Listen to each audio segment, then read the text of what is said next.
Did you know a real-life untold story about Piri Reis and the 1513 world map? Long before satellite eyes and digital grids, a young mariner named Piri stood on the creaking deck beside his uncle, the famed Piri Reis, watching horizons dissolve into possibility. The sea was his library, storms his teachers, ports his chapters. He learned that truth in navigation is stitched from many threads, each a testimony. Arab pilots reciting stars, Portuguese charts whispering coasts, Spanish logbooks scribbled in haste, and Ottoman bearings measured with patient care. Years later, in a quiet room scented with ink and salt, Piri drew together what waves had taught him. He laid calfskin parchment flat and began to breathe a world onto its shorelines, curving like verses, islands perched like waiting birds, wind roses blooming across the empty, and notes of sources pinned like lanterns on a dark road. He did not hide his influences. He honored them in the margins, from the maps of the Westerners, from the words of mariners, from old charts kept close in chests, a tapestry of knowledge woven across tongues and tides.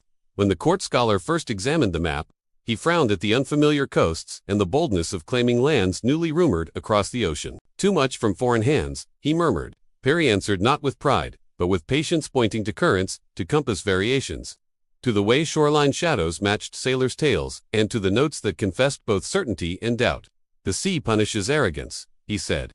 To guide others, one must be honest about what is known and what is not. Word of the parchment's daring spread until a sultan's envoy arrived, weighing it in careful fingers. He saw the precision of known Mediterranean havens and the audacity of western margins. A meeting of the familiar and the newly born. A scribe recorded Piri's methods. The crew who once held ropes now held stories. The court scholar, given time, found respect in a map that did not claim perfection, only clarity. In the candlelight, Piri added one last note and invitation to future eyes to correct and refine.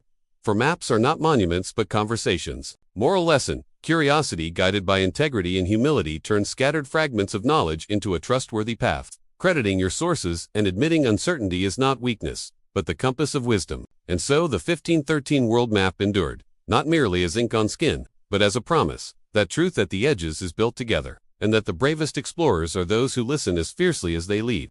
Don't forget to subscribe, follow, like, and share this video. Let's spread good moral lessons around the world. God bless you.